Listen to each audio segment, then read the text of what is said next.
Hello and welcome back to another edition of the GSMC College Football Podcast, presented to you by the GSMC Podcast Network. I am your host, Jake Daly. Today is Tuesday, April 29th. We've got a good show for you today. I'm going to recap some of what happened in the spring transfer portal as it has officially closed now. Also, going to go over some of the next guys up, some guys that can be replacing NFL first-round picks, and what their outlook might be for this upcoming year. We're also going to talk a little bit about some undrafted free agents who I think could make an impact at the next level and NFL rosters. Also going to touch on the Pac-12 TV deal that just was announced this morning, as well as finishing up with, could Arch Manning actually stay at Texas for 2 years? I think it's something that's really interesting and more of a possibility than people think. But before I do anything else, I just want to remind everyone that we love hearing from you during our show. We want to make this show as interactive, as exciting as possible. So whether that's a comment, question, opinion, hot take, whatever you have, we love to hear it. One easy way to do that is to use the Super Chat feature. To do that, you go ahead, click the $sign in the bottom of the chat box to ensure that your comment, question, whatever hot take gets read, gets on the air. It's also just a fantastic way to support our channel and what we're doing here at GSMC. We couldn't do what we do without your ongoing support. We're so grateful to have you all as a part of our community. So I want to touch a little bit about just kind of what happened in the spring transfer portal.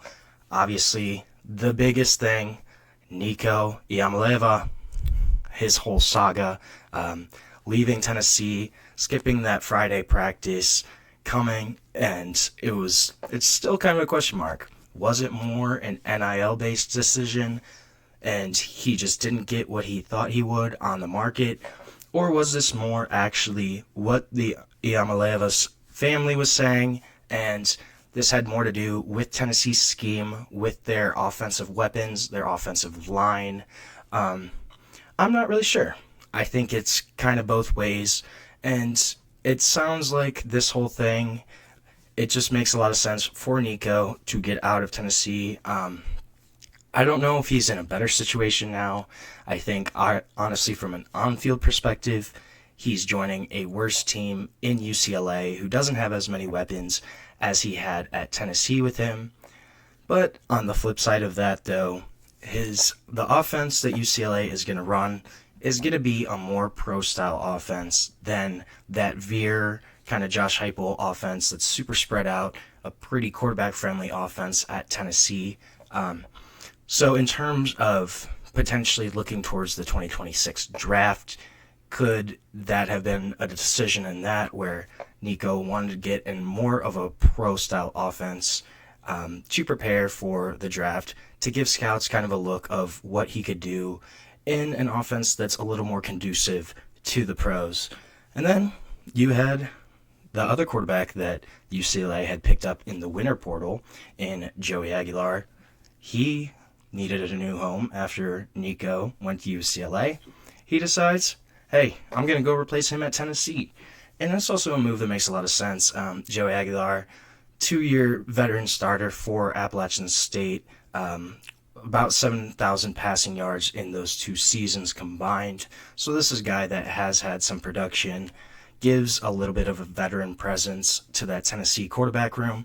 It's going to be really interesting to see kind of who wins this quote-unquote quarterback trade, whether it's UCLA, whether it's Tennessee, and who the winners losers are there. I think that's going to be kind of interesting just in terms of how that'll shake out. Though there were some teams that I think had some really solid pickups just in this spring portal. One of those being Texas. The Longhorns, they obviously have top 5 recruiting classes coming out of high school, so they're more looking to fill certain holes rather than overhaul the entire roster. And they picked up some really solid guys that can fill a couple of those holes. The first one, I think, is Emmett Mosley V from Stanford. Had a really great freshman season. He was tied for the lead for Stanford in touchdown catches last year. could be a guy that can fill that number 3 wide receiver role for the Longhorns. It really sounds like Ryan Wingo is going to kind of take over as that main go-to guy for Texas. Him and Arch seem to have some pretty solid chemistry and had a really great season last year as a true freshman, 430 receiving yards. But this is going to be a guy that's going to step back into that wide receiver 1 role. Emmett Mosley the fifth, though, I think he's a guy that could very easily develop and become a go-to wide receiver for Texas down the line. And he's also got 3 years of eligibility left. This is a guy that I think was a really solid pickup. And then also still on the offensive side of the ball, they picked up Cal tight end Jack Andrews. Jack Andrews had 91 receptions in the last 2 seasons. And Texas looking to replace Gunnar Helm, his production at that tight end position. This is a guy that has proven production at Cal, put up some really solid numbers the past 2 years.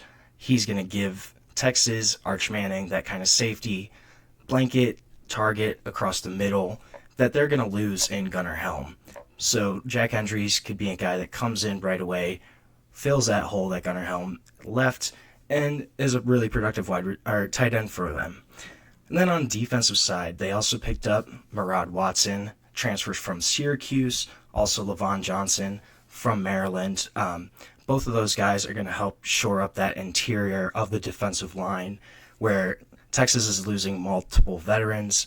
So picking up those 2 guys to fill another big gap in that team, I think it was a really solid pickup for Texas. They also picked up a kicker.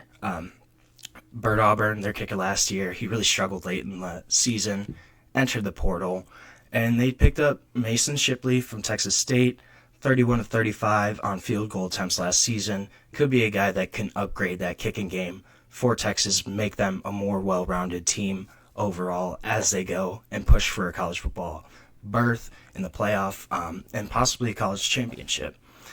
I also really liked what Oklahoma State did in this portal window. They got 9 transfers in the spring. Mike Gundy and his staff are really looking to overhaul this team after a 3-9 season in which they really struggled. They bring in Marshall's 2024 leading receiver and Christian Fitzpatrick. Also bring in a couple of D2 guys that really were stars at that level. Cam Abshire from Emory and Henry, as well as Terrell Davis, Central Oklahoma. Those were 2 guys that put up big numbers in D2. Could be guys that could help fill out that wide receiver room for the Cowboys. Also got some help along the offensive line as well as at running back. And I think this is a team that could potentially be a lot better than they were last season. And then Texas Tech, I think, also had a really great portal. They had a great portal overall, just in terms of winter and spring. Overall, they had about 20 transfers come in, spent a bunch of money this year. But one of the biggest guys they got was in this spring in Stanford edge rusher David Bailey. Decided to transfer after Stanford fired head coach Troy Taylor. But this is a guy that could be an All-American, that type of level of player on the edge. Also, get Micah Hudson back. He was a 5-star that had been at Texas Tech, joined Texas A&M in the winter portal, and decided to come back to Texas Tech.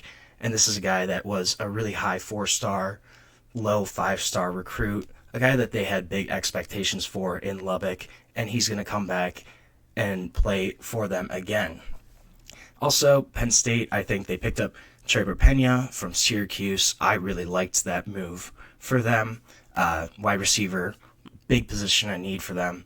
Pena, Syracuse's leading receiver last year, had a little under 1,000 receiving yards, but gives them a proven target to go with Kyron Hudson and Devontae Ross, who were 2 other transfers they bring in, trying to remold that room. I really liked what they did there. And then just in terms of total numbers, there were more than 1,100 FBS scholarship players to enter the portal in the last month. Average of about 8 players per team. To get a sense of like the type of guys that enter the portal. So more than half, 600 plus, they appeared in fewer than 12 games in their career. More than 80%, there was about 950 plus, just under 1,000. they had started fewer than 10 career games, and then nearly half had fewer than 100 career snaps. So the vast majority of guys that are hitting the portal were guys that weren't really getting playing time, guys that were backups or younger kids that just maybe were looking for a better situation or just didn't really want to try to wait their turn. But it wasn't a lot of proven veterans, wasn't a lot of guys that had a lot of production. For the vast majority of these guys, they're kids that were backups, third string, fourth string, that were maybe just trying to look for a better opportunity.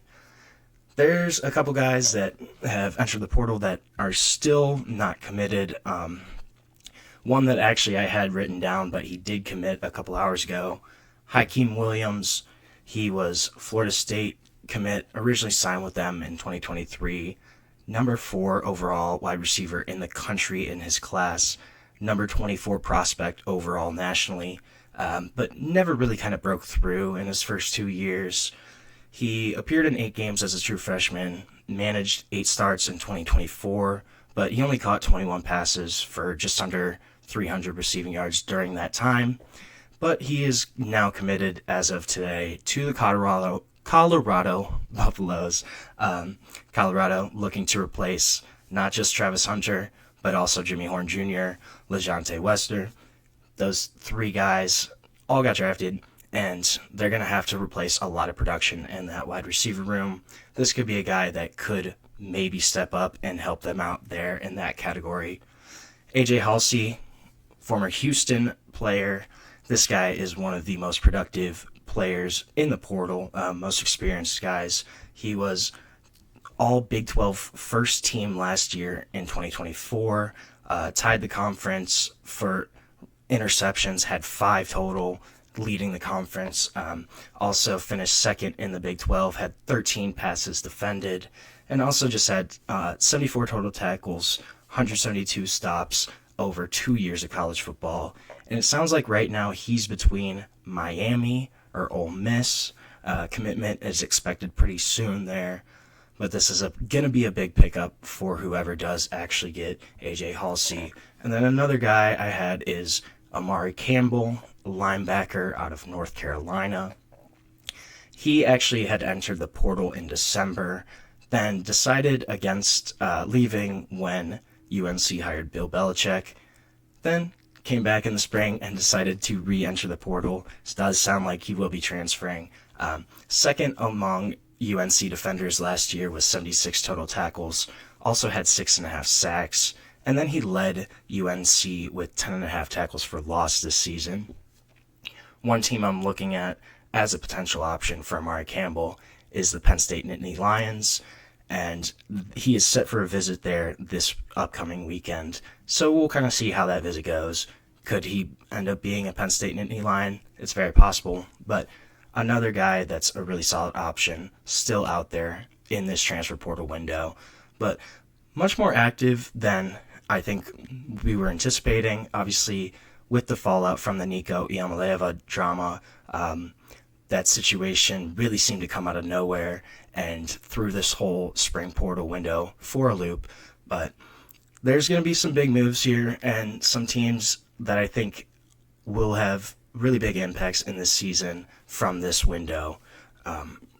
So we're going to take our first break of the show right now. When we come back, we're going to talk a little bit about some of the next guys up, some of the guys who are going to be replacing 2025 NFL first rounders and what that could look like. We will be back shortly on the GSMC College Football Podcast.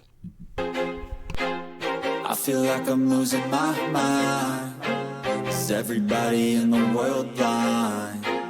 Please, Lord, give me a sign, a sign. I feel like I'm losing my mind. Is everybody in the world blind? Please, Lord, give me a sign, a sign. I wanna be the greatest. Everybody on the fake shit. I look around and feel like everybody is the fakest. I make this every day and I'm impatient, hoping one day I blow up from the basement. Statement, the top is so vacant. I don't hear shit that I think is amazing. Waiting for my day when I'm playing sold out shows for 1,000 faces. Hey, give me that crown. Get in my way and to be put down. It ain't your place, all this my town. If I want that shit, then I'll get it right now. I'm losing it, the noose it fits, some lucid shit, a stupid myth. You choose to live or choose to dip, you choose to fight or lose your grip and lose a gift. I feel like I'm losing my mind. Is everybody in the world blind? Please, Lord, give me a sign, a sign. I feel like I'm losing my mind. Is everybody in the world blind? Welcome back to the GSMC College Football Podcast, presented to you by the GSMC Podcast Network. Just talked a little bit about the spring transfer portal, that window, kind of some of the big storylines there. I want to talk a little bit about some of the guys that could be next up in terms of replacing some of the NFL first-round draft picks. Not going to obviously go through all 32 picks, but just going to talk about some of the guys that I really like and some of the more interesting changes that are going to happen in this upcoming season. So obviously, number 1 overall pick, Cam Ward to the Tennessee Titans out of Miami. And obviously, Miami got another big transfer portal quarterback in Carson Beck, former Georgia quarterback. This is going to be a big question of whether he can actually replicate what Cam Ward did at Miami, whether he can lead them to a little more team success. And also, Beck has a nagging elbow injury from the college football playoff that has kept him out of spring practice entirely right now. So he's expected to be cleared to participate fully this summer for player-led practices. And that's going to be really important, obviously, as he also looks to gain chemistry with a brand new wide receiver group. One big difference from last year to this year, Cam Ward came into a really experienced wide receiver room at Miami, led by Xavier Restrepo, and Carson Beck is not going to have that. He's coming in with pretty much an entire new pass-catching group, young guys, talented guys, but they're going to have to prove themselves. So it's going to be a little bit of a different circumstance there compared to what Cam Ward came into last season.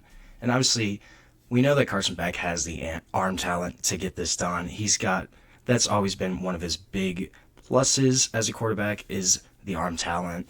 And Miami's scheme is much more high-powered offensively compared to what Georgia ran. So this could be a place where Carson Beck could really thrive as a quarterback. I think he probably honestly had a better 2023 season, but that's also, you're playing with Ladd McConkey, Brock Bowers. Those are going to be some guys that, yeah, they're not bad football players, I would say. But 2023 completed about 72% of his passes, had 3,900 passing yards, 24 touchdowns, 6 interceptions. Struggled a little more this last season in 2024. Completion percentage dropped to about 64%.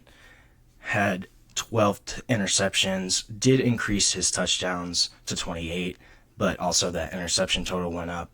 And then also he struggled against some of the bigger programs. At Alabama, early on in the season, went 27-50, had 3 touchdowns, but also had 3 interceptions in that game. At Texas, 23-41, 0 touchdowns, 3 interceptions in that game. Georgia did still win that game 30-15 though.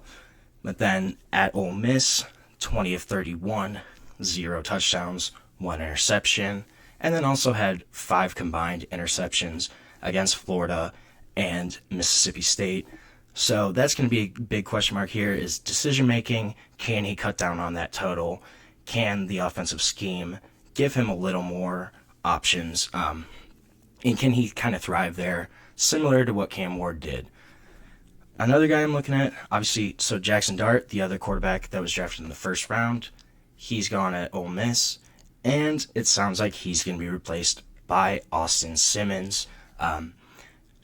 Ole Miss elected to not go after a veteran quarterback in the portal. They did pick up Division II All-American Trinidad Chambliss, who had 51 combined touchdowns last year and 25 rushing touchdowns as a quarterback, which I thought was pretty incredible. But this is Austin Simmons' job to lose. This is a guy that he reclassified from 2025 to 2023, enrolled early as a 17-year-old at Ole Miss, also was a member of the Ole Miss baseball team the past 2 seasons, made 13 relief appearances for them last year, but done with baseball, focusing only on football, left-handed quarterback, and I really am high on Austin Simmons. I think he's a guy that can do a lot, has all the physical traits. Also, I think has it mentally to be able to be a really good starting quarterback for Ole Miss. Has spent 2 years behind Jaxson Dart, just developing, learning, getting comfortable in the system, in the scheme. Only has played 79 snaps in his career, but really showcased what he could do in that Georgia win when he had a 75-yard touchdown drive and he just looked incredible in that game. Came in, Jaxson Dart got hurt pretty early and just showed a ton of poise, showed control, command of that offense. I think that's going to be a guy that can really be a breakout star in the SEC this upcoming year. Will Campbell, this is going to be a big guy that they lost at LSU from the time he came on campus as a true freshman, basically entrenched as that left tackle for the past 3 years. And LSU's losing 4 starting offensive linemen this year. It sounds like the guy that's going to replace Will Campbell is going to be Tyree Williams. So when Will Campbell sat out the bowl game, Tyree Williams stepped into that spot. Also seems to have kind of held on to it throughout the spring. And this is a guy that's 6'7", 310, but also incredibly versatile. Had snaps at 4 different positions last year. Left tackle, left guard, right guard, right tackle, only didn't play center, and hasn't allowed a sack in 82 pass blocking opportunities. Has kind of embraced being one of the leaders on that offensive line for LSU this upcoming year. I think he's going to have a pretty good season, but that's got some really big shoes to fill with Will Campbell, what he did for the past 3 years at LSU. It's going to be tough to kind of replace that and step into that role as the blindside protector for Garrett Nussmeier. We'll see if Tyree Adams can actually fill it. I'm pretty confident that he can, just based on his production, versatility, a lot of different things, but I think that's a guy that can really be a solid left tackle for LSU. One of the teams I'm looking at, I guess, picks as well, Mason Graham and Kenneth Grant from Michigan, both first rounders. I'm going to kind of combine them, but that's both of those guys, really big loss for Michigan. You lose 2 first-round picks at defensive tackle. You're going to have to replace that. Rayshawn Benny, Trey Williams, Damon Payne, those are all names that I think are going to be in that rotation. Rayshawn Benny, he's going to be the leader here. One of the few remaining rotation players from the 2023 National Championship team, 5th-year senior. He's going to be tasked with kind of keeping up that standard, and he's appeared in 42 career games, has 56 tackles over the past 2 years, recorded a sack in the spring game. I know the spring game's like whatever, but this is a guy that's a leader on that Michigan defense, should really step in and take over as that kind of number 1 defensive tackle for the Wolverines. Trey Williams, he's probably the closest, at least physically, to what Kenneth Grant brings to the table. Kenneth Grant, obviously, at almost 340 pounds, kind of a hard guy to replicate physically, but Trey Williams, 6'2", 315, pretty close, I guess. Also, he's kind of flashed the pass rushing ability, to be a more complete defensive tackle, complements that space-eating stature. I think he's probably going to be the number 2 defensive tackle. Had 14 tackles, 3 tackles for loss, 2 sacks last season. Only started 3 games for Clemson, but appeared in all 14. I think that's going to be a guy that, if he's not that second defensive tackle, at the very minimum, he's going to be rotating in for Michigan this year. Damon Payne from Alabama is another guy I'm looking at to kind of try to fill that rotation. He only has 30 total tackles in his career, only ever has half a sack. than all 3 seasons he's kind of played. So definitely more of a space-eating run defender in Damon Payne, but still a guy that should definitely get playing time for Michigan as they try to keep that elite defensive line going. That's something that's been a theme for Michigan in the past 5 years, at least, I would say. Micah Williams and Jalen Walker to a lesser extent, but they're really going to have to replace that production on the pass rush from Georgia. But they brought in a guy in the spring portal, and Ila Medozier from Army, West Point, had a breakout season last year. Smaller guy, 6'3", 245, but 34 tackles, 6.5 sacks in his sophomore season. And I think this is going to be a guy, he could take some time to adjust to SEC. Just the level of play, his body type, a little smaller. But I would not be surprised at all if he kind of takes over that jack role for Georgia, takes over what Micah Williams was doing. There's a couple other guys, Gabe Harris Jr., Quintavious Johnson, that may factor in there, but they're a lot less proven, I think, and the fact that Georgia went out to get Medozier in the spring portal says a lot about what they were kind of expecting from that position. Then one of the other programs I kind of think is kind of interesting of how they're going to replace 2 guys that really had a big impact for them is Penn State. How do you replace Abdul Carter on the defensive side of the ball, as well as what Tyler Warren did for them offensively? With Abdul Carter, that answer looks a little more simple. Danny Dennis-Sutton is going to be the number 1 defensive end, number 1 pass rusher for Penn State. Obviously, he had a really great year last year, too. 13 tackles for loss, 8.5 sacks while playing on the other side of Abdul Carter. Also was 27th nationally among edge rushers in pressure rate. He was at 12.5% pressure rate. Abdul Carter was number 1 at 19.6%, which is a pretty incredible number. But he really leveled up in the 3 playoff games that Penn State had a good chunk of his TFLs and sacks actually during that time. Also, his pressure rate ticked up about another 2%. Kind of seems ready to take over as that primary pass rusher. This is a team that, again, is going to be right in the hunt for a college football playoff berth, for a potential Big Ten championship, potentially even a national championship. But also, I think, who's going to be on the other side of Danny Dennis-Sutton? That's going to be the big question mark here. Will he attract more double teams just because Abdul Carter's gone? And how he kind of reacts to those, I think, is going to be really interesting to look at. But this is definitely going to be the main guy on defense for Penn State, the guy that they're going to look to get a sack, get a big stop on 3rd down, and the guy that's going to try to replace what Abdul Carter did, which obviously is a pretty Herculean task. But an even more Herculean task is replacing what Tyler Warren did.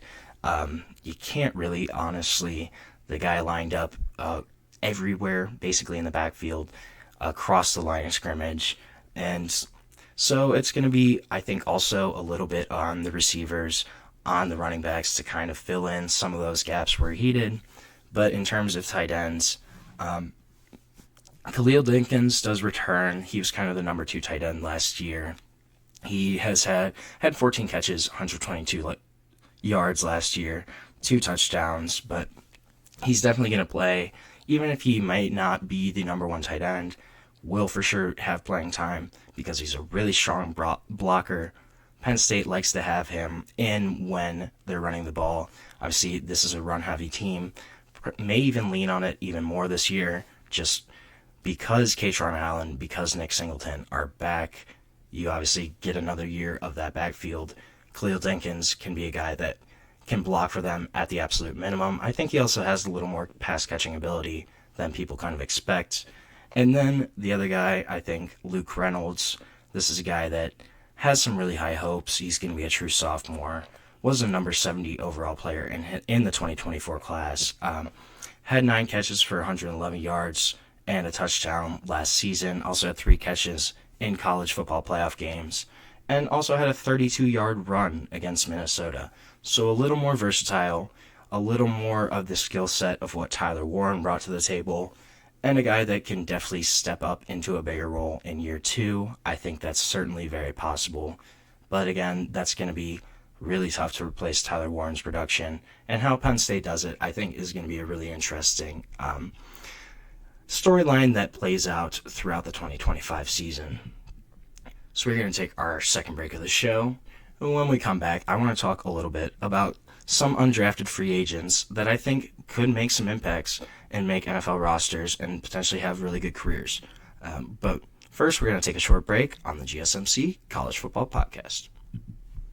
Looking for your daily fix of sports talk without having to pay for it? GSMC Sports Network is available on YouTube. Just search GSMC Sports Network. Get your fix of daily sports talk shows on YouTube, absolutely free. NFL, college football, NBA, MLB, MMA, UFC, fantasy football, and so much more. GSMC Sports Network has shows running all day long, with new sports shows starting every 2 hours. Just like on your favorite cable sports channel, except GSMC Sports Network is absolutely free. Just search GSMC Sports Network on YouTube to catch one of your new favorite shows, like the GSMC College Football Podcast, Chip Shot Football Podcast, Hoops and Heels Women's Sports Podcast, GSMC Basketball Podcast, and so many more. Check it out for yourself. GSMC Sports Network, now available on YouTube absolutely free. Search GSMC Sports Network on YouTube right now.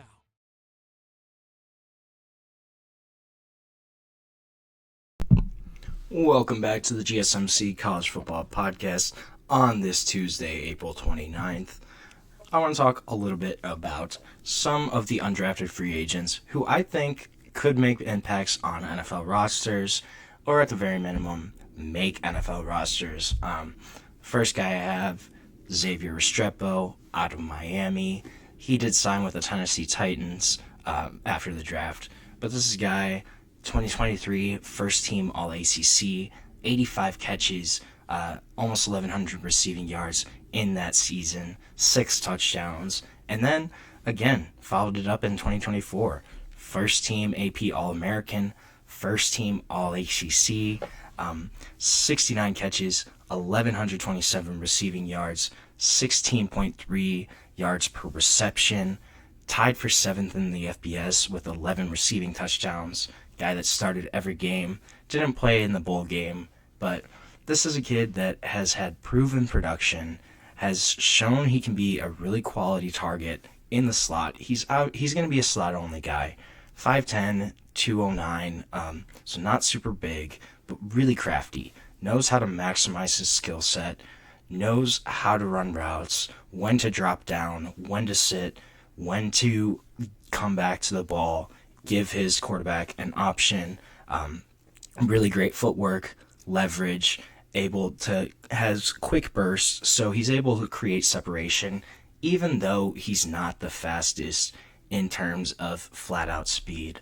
I think that was probably one of the main reasons that he fell all the way out of getting drafted. Was he ran about it was a 4.83 40. Really, really poor time for a wide receiver, especially a guy that is not that big, is supposed to rely more on quickness and speed. So the fact that he ran that slowly, I think that really hurt his draft stock and was probably the main reason that he fell out of being drafted. But this is a guy that I think, if you look past that tape speed, he plays faster. If you look past the speed from the combine, he plays faster on tape. He's able to create separation. He's able to sit down in routes.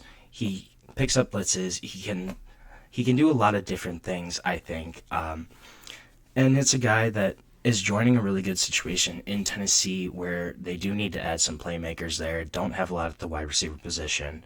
I think a guy that at the minimum can make that roster and potentially even play a lot. Another guy that I think there's a different reason, but super talented, Isaiah Bond, 5'11", 180. In 2023 with Alabama, he led the team with 48 receptions, just under 700 receiving yards that year, had 11 starts, and then transferred to Texas, played in all 14 games last year, 12 starts, only 34 catches, 540 receiving yards, but he also suffered a high ankle sprain in the SEC championship game against Georgia. The big reason, though, I think he was accused of sexual assault, and Bond turned himself in on a sexual assault warrant that was issued by the Fresco Police Department in Texas on April 10th. He was released after posting bail, and then he also released a statement calling the allegations against him, quote, patently false. On April 15th, then, Bond filed a complaint with the U.S. District Court of Northern Texas, alleging he was a victim of, quote, false allegations and coercion attempt. But I think that whole situation that kind of played out legally was part of the reason that Bond fell out of being drafted. Also, I think kind of his comments before the combine, where he was claiming he was going to run a sub 4.2 40 and then ended up running right around a 4.4, ran a 4.39 official 40. But when you're claiming that you're going to run a sub 4.2 40, when you're claiming you're going to beat Matthew Golden, and then you don't really run even close to it. I think that also kind of rubbed teams the wrong way, maybe. But this is a guy that is a really talented wide receiver. He's fluid, he's fast, has a lot of untapped potential. He kind of played a decoy role for a lot of what Texas did, but clearly he has the talent to take on a more focused, productive role as a wide receiver. Pretty capable route runner, has good hands. He can kind of play outside or from the slot, and an offense that feeds him a little more dosage of targets, gives him routes that he really likes, shallow crosses, deep digs, quick throw games, kind of giving the ball, putting it in his hands, allowing him to make magic with the ball, turn a small play into a big one. That can be where Isaiah Bond can really help an NFL franchise. Is a tough player, but he can struggle sometimes on combat catches, on going against contact-oriented coverage. That's kind of some areas he struggles, but he's also just an explosive athlete, has above average skill, and a guy that I think can do a lot in an NFL offense if he gets kind of in the right system. And he still has not signed with anyone yet, but I wouldn't be surprised if he does end up being signed by someone, takes a flyer on him at some point. Another guy I was kind of surprised by was Seth McLaughlin, center. He did not get drafted. Obviously was at Alabama in 2023, started all 14 games there, entered the portal right after they lost to Michigan in the Rose Bowl, then decided to transfer to Ohio State, where he had a really great year this past season, 2024. Won the Remington Trophy, which is the award for the nation's top center. Second team AP All-American. First team All-Big Ten. Started 10 games for the Ohio State Buckeyes, but then suffered a torn Achilles in practice, missed the final 6 games of that season. I think that's really kind of the big reason that McLaughlin went undrafted, is injury concerns, how he'll come back from that Achilles tear.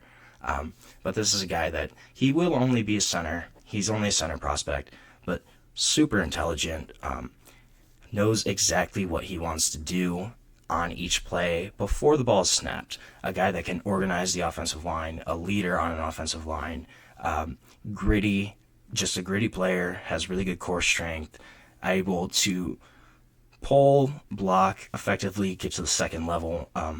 Doesn't have ideal kind of knockdown strength, but he has the technique to be a really great center. But a lack of length, I think, in terms of arms and also just his range kind of was also part of the reason that he fell. He will need to work on that if he wants to succeed in the NFL. But also signed with the Cincinnati Bengals, who has Ted Karras as their center, but really doesn't have a lot of depth on that offensive line. They've had struggles on the O-line the past couple of years. I think this is a really good landing spot for Seth McLaughlin, a place that he could potentially become a full-time starter down the line.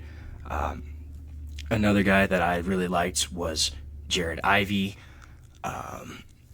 Jared Ivey from Seattle. From Ole Miss, signed with the Seattle Seahawks. A guy that's been productive for 3 years. 2022, played in all 13 games, 7 starts, had 37 tackles, 4.5 tackles for loss, 3.5 sacks. Then 2023, 11.5 tackles for loss, 5.5 sacks, Peach Bowl MVP, all 13, 12 starts, had 46 tackles. Then 2024, third-team All-SEC, 12 games and 11 starts, 42 tackles, 10.5 tackles for loss, 7 sacks. So this is a guy that has had 3 straight seasons of really productive years. I'm kind of surprised that he didn't get drafted. I really thought he was going to be a fourth, fifth round pick, but it kind of seems like his strengths, weaknesses lead to an almost feast or famine type of playing style. His rush is kind of segmented. It's really leggy. Doesn't have a lot of short area closing burst. Not a strong anchor. Doesn't have great contact, but he's really slippery. He's able to kind of use that stride, that length, and swivel his upper body, shapeshift, circumvent blocks. Does need to play with a little more edge, I think, but definitely has a lot of disruption potential to be a 4-3 defensive end down the line. Also sub-rush potential kind of on the inside on different packages. I think that's also a big thing here with Jared Ivey. I forgot his name for a minute. Jamin Dumas-Johnson, I think, is another guy from the Packers, going to the Packers. Former Georgia guy, transferred to Kentucky this past season. Kind of really struggled at Kentucky. Looked lost at times there. He still led the team with 67 tackles, had 7 tackles for loss and 3.5 sacks, but not nearly as productive as he was at Georgia, not as impressive on tape. If you look at 2022, on that national championship team, he started all 15 games for them. He led the team with 9 tackles for loss, was a second-team All-AP All-American that year, had 70 tackles, 4 sacks in 22 for the national champion Bulldogs. Then also 23, started the first 9 games, then he missed the rest of the regular season because he broke his left forearm. But in those 9 games, 34 tackles, 5.5 tackles for loss, 3.5 sacks, 2 pass breakups. This is a guy that has had a ton of production in his career. His Georgia tape is really impressive. And I'm kind of surprised that he wasn't drafted just based off of what he did at Georgia in those 2 seasons. I think probably a lot of it had to do with kind of his lack of consistency on his 2024 tape at Kentucky. But I think this is a guy that has 3 down, definitely a 3rd down option. He knows how to track down the ball. Doesn't have a lot of speed, explosiveness, but just he's around the ball all the time. A guy that had a ton of production at a high level program. And I'm kind of surprised that he wasn't anybody took a flyer on him at a certain time. Then the last guy that I think is really kind of interesting, Tommy Hill, cornerback from Nebraska. This is a guy that has pretty good length for the position, 6.5 inches, 6 foot, 213, about good size, good length. He had an interesting career at Nebraska. Played in 11 games in 2022, and then the second half of that year, he switched from cornerback to kind of a wide receiver kick returner role. Didn't have any receptions then. Then 2023, he spent the first half of the season as a 2-way player. Again, didn't have receptions, no reception on offense. Then focused on cornerback the second part of that season. Honorable mention, all Big Ten conference cornerback. 4 interceptions, 9 pass breakups that year. And then this past season, only played in 7 games, 5 starts, missed the last 6 games with plantar fasciitis. But this is a guy that's got really interesting traits, good top-end speed for a cornerback, but kind of needs to work on transitions, on his short area burst. Much better in terms of zone coverage right now. Can read routes really well. has the ball skills, kind of the length to squeeze, to close down throwing windows around him. And I think this is a guy that if you look at that 23 tape, it's a lot more impressive. But definitely needs more experience. Doesn't have a lot of career snaps at cornerback. Can be fooled kind of by press release at times, stem fakes and man coverage. Also, though, I think this interesting point of this was his athleticism score, which is kind of estimated just in terms of all the combine drills they do and that stuff. His athleticism score was a 94 overall, and that was first among 2025 cornerback prospects. I really thought that was kind of an impressive trait, and just the fact that he has that much athletic ability kind of bodes well towards his development, what he could potentially do down the line with more reps, with more time in an NFL system. I think that's a guy that could have an impact somewhere down the line for a franchise. So I want to take another short break now. When we come back, we're going to talk a little bit about the Pac-12, their new TV deal for this upcoming season, what it means, and what it means for their future in 2025 and beyond. But we'll be back shortly on the GSMC College Football Podcast.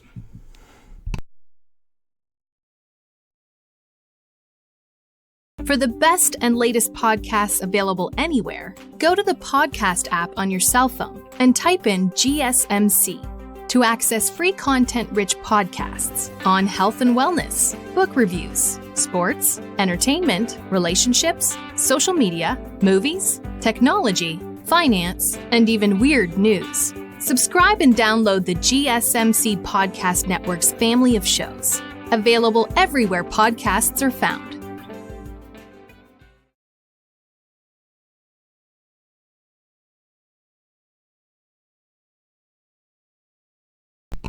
Welcome back to the GSMC College Football Podcast. Just talked a little bit about some undrafted free agents I think could have an impact potentially down the line. I want to switch gears and talk a little bit about the Pac-12 announcing they've come to a TV deal for this upcoming season. Obviously, 2-team conference right now, but it was announced this morning that all 13 home games for Oregon State and Washington State during this upcoming season are going to air on one of 3 television networks. 9 of those games are going to air on the CW, which had all of their slate last season. Then 2 are going to be on CBS, on the main CBS channel, and 2 are going to be on ESPN. So Pac-12 Commissioner Teresa Gould, she put out a statement saying, having Pac-12 football featured across the leading broadcasters in CBS, the CW, and ESPN in 2025 will provide tremendous exposure to showcase Oregon State, Washington State, and our brand in the Pac-12's final season before expansion. This was an interesting deal. I'm not surprised that the CW is still the main component of their TV deal. Obviously, after this upcoming season, they're going to be expanding to include San Diego State, Boise State, Colorado State, Fresno State, Utah State, all of whom are going to come from the Mountain West. I'm curious to see what that is going to look like, though. They still have not secured or at least announced a TV deal for this new conference that's going to occur in 2026. Though this announcement today could kind of offer a potential glimpse into the type of TV deals they're looking at. Teresa Gould had previously said that the Pac-12 is really only looking at TV partners that could be partners for them long-term as well. So it sounds like CW, CBS, ESPN sounds like could all potentially be in the running for a new Pac-12 deal.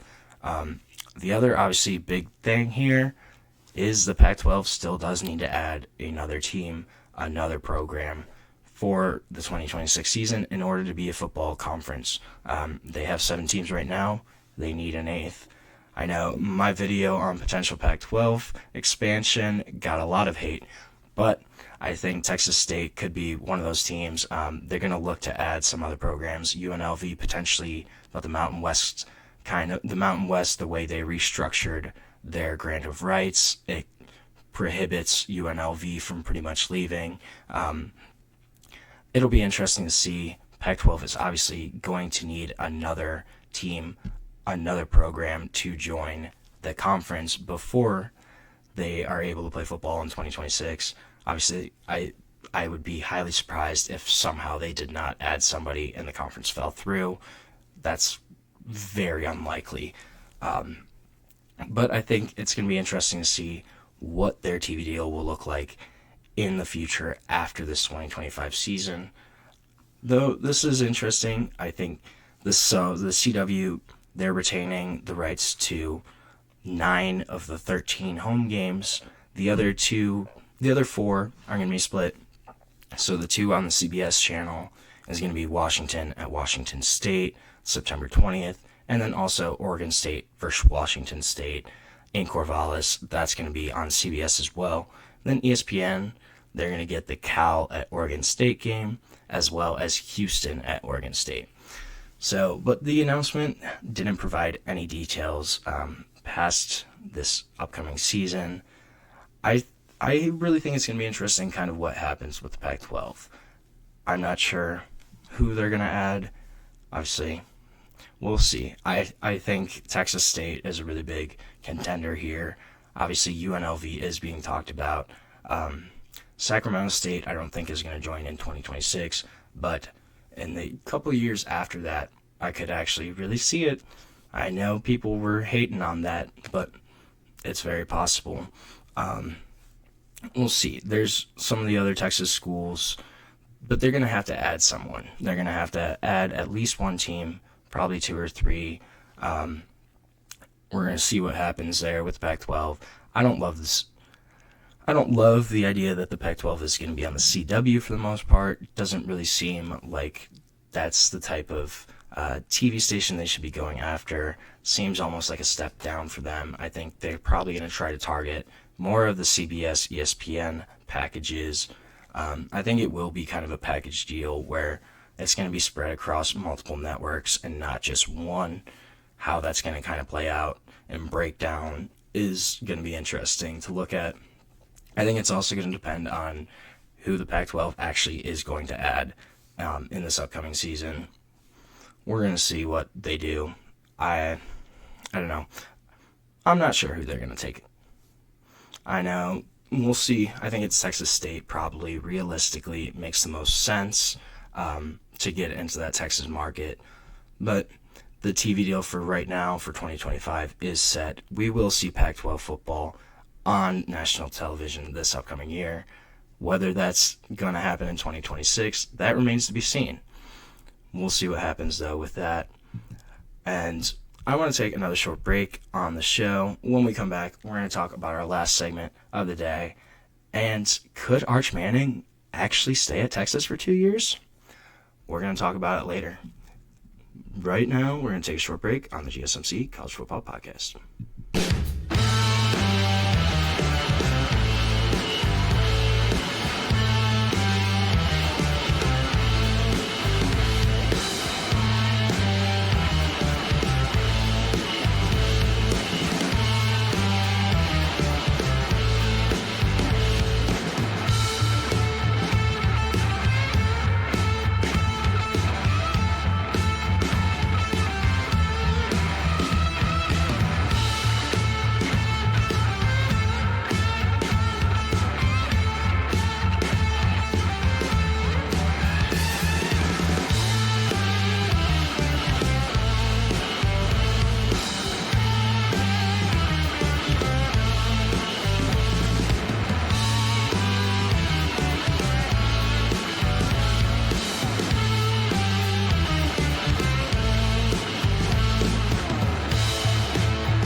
Welcome back to the GSMC College Football Podcast, presented to you by the GSMC Podcast Network.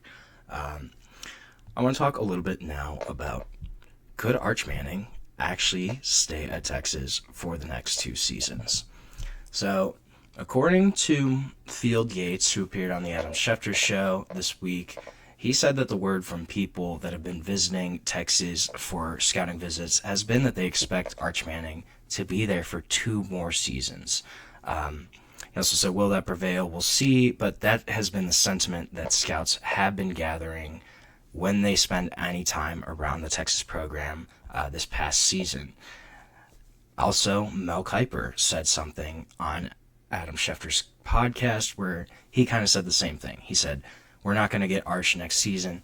I think Arch will go back. I don't know if the Mannings will allow Arch after 1 year as a starter to come out. There's a lot more to this than I think people realize. Obviously, pretty much every early 2026 mock draft that we see has Arch Manning as a top 5 draft pick, potential number 1 draft pick, but that's only after 1 year as a starter. That's anticipating he does leave Texas early. Obviously, this is a guy that he hasn't really played a whole lot either. Didn't really see any time as a freshman. Came in 2024. He came in against UTSA in September, completed 9 passes for 223 yards and 4 touchdowns in that game. Also had 53 yards on the ground. Then Ewers was injured, so he started the next week against Louisiana Monroe, 258 passing yards, pair of touchdowns then. Then once again the starter against Mississippi State, 26 of 31, 325 yards, 3 total touchdowns in that game. So, all in all, 67% of his passes were completed, 9 touchdowns, 2 interceptions, and also kind of really showcased some dual threat ability that obviously neither of his uncles ever had.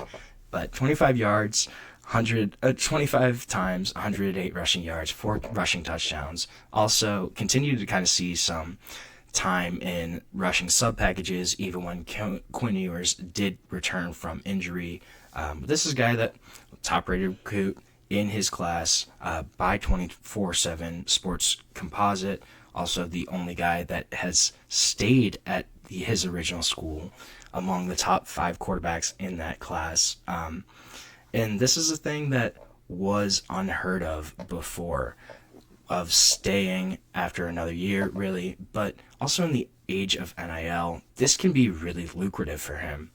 Right now, his NIL valuation is right around $6.6 million, according to On3.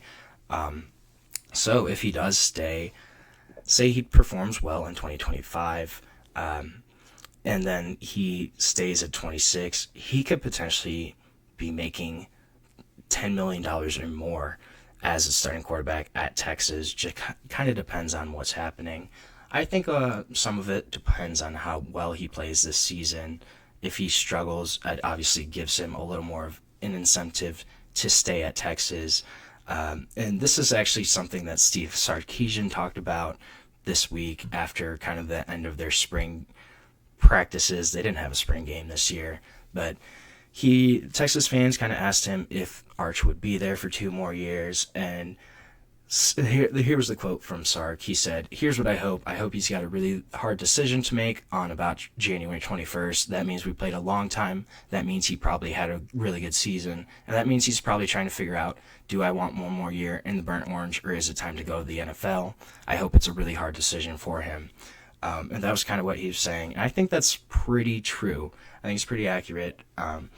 Another thing to kind of consider here, though, too, is the family history of the Mannings. So obviously Peyton, he could have came out after his junior year, decided to stay for his senior. Same thing happened with Eli. He could have come out after his junior year, and he decided to stay and play another year in college. I don't know, obviously, how much that impacts Arch's decision, but I think that could be another factor, as you have, your uncles.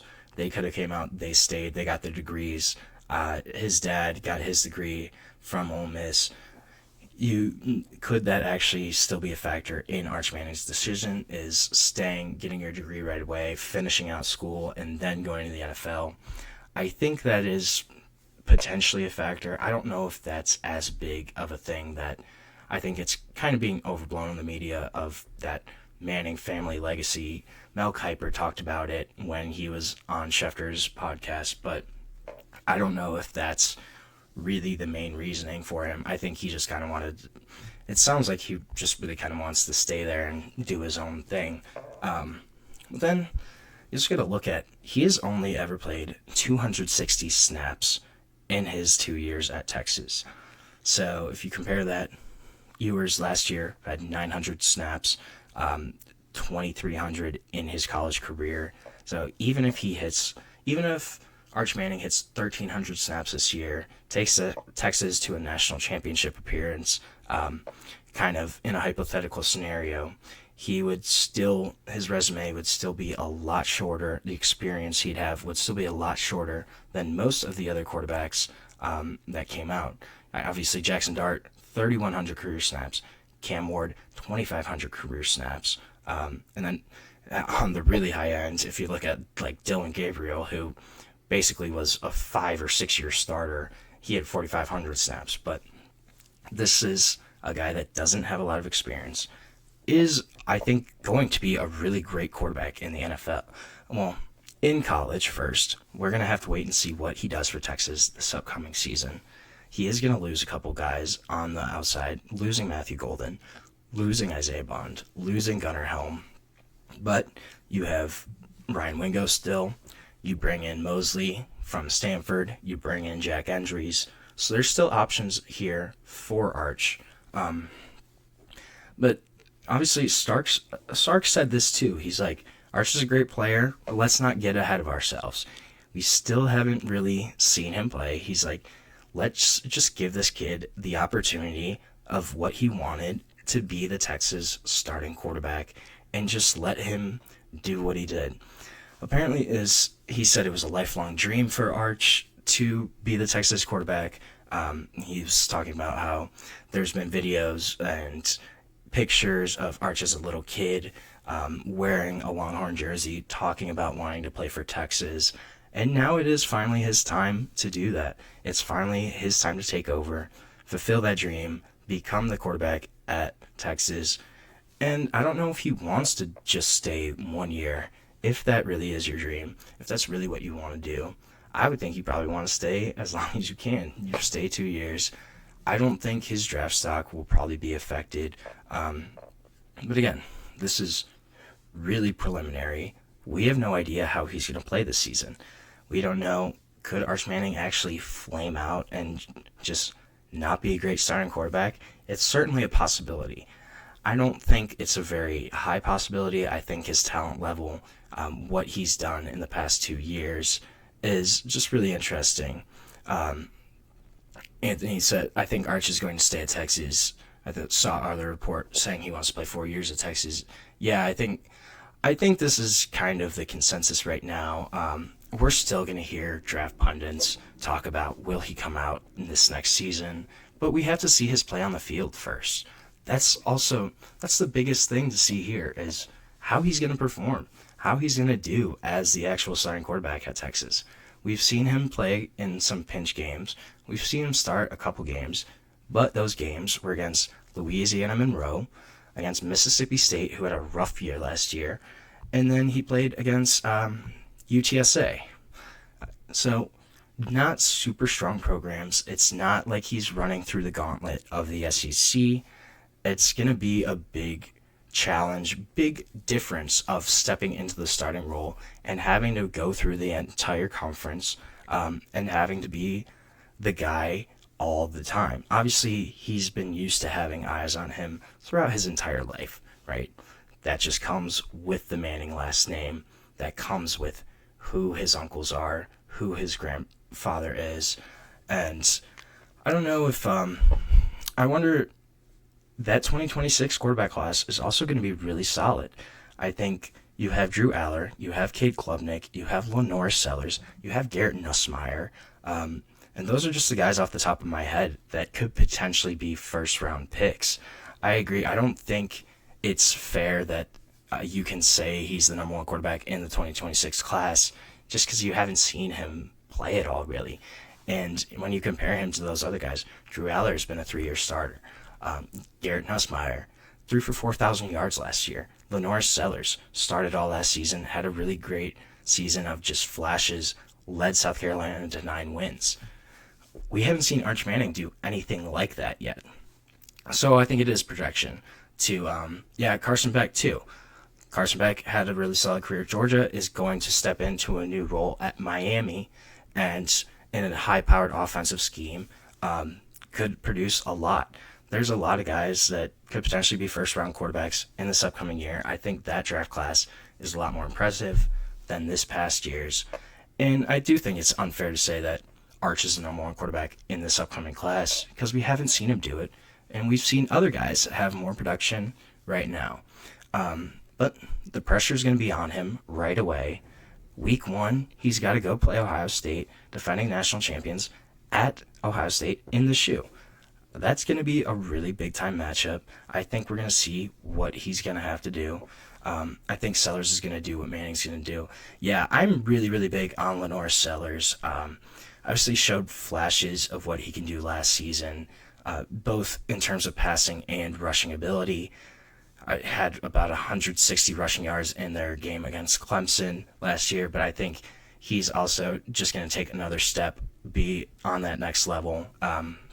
Definitely an option for the number one potential pick, just seeing kind of how he shakes out this next season. But we're going to see what Arch Manning is going to have to do. Will he be able to go into Ohio State, beat them at home? Will he be able to go into the Swamp, beat them at home? Will he be able to go into Georgia and beat them at their home?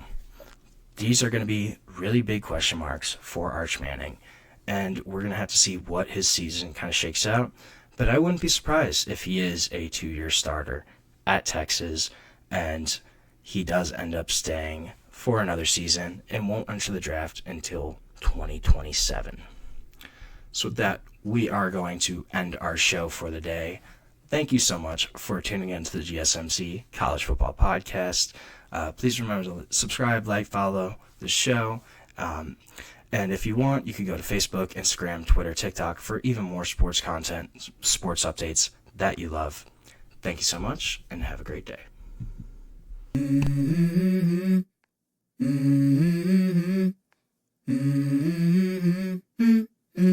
Let's go. I wake up to a little bit of drool on my pillow, feel like it's gonna be a bad day. Yeah, I'm tired of shit, and the coffee ain't hit yet, damn, ain't that great. I don't wanna go to